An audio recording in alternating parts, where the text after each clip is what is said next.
po sumisimulo po ang malaking Sambalilo sa sipag at sa pagtsatsaga ng bawat isang kabindiin.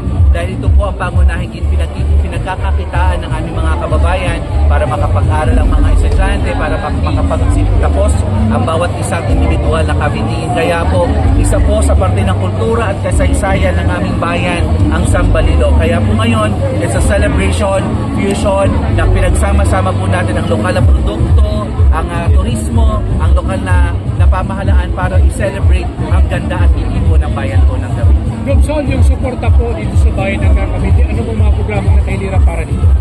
Full support po tayo sa Cavite at sa lahat po ng mga bayan na pinagbigan na Laguna. Ito ang dahilan kung bakit talaga pinipilit natin makapunta sa kanilang mga festival. Dahil gusto natin tayo mismo mag-promote ng turismo ng lalawigan ng Laguna sa Cavite.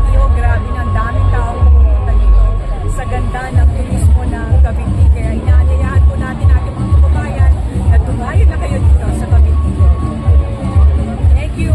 Mayor Bisanto niyo sa inyo. At syempre, patuloy po kami nagpapasalamat sa provincial government kay Governor Sol Aragones sa patuloy po na pagbibigay ng suporta ng mga programa at proyekto na makakatulong sa aming mga kababayan sa bayan po ng Cavite. Kaya maraming salamat po.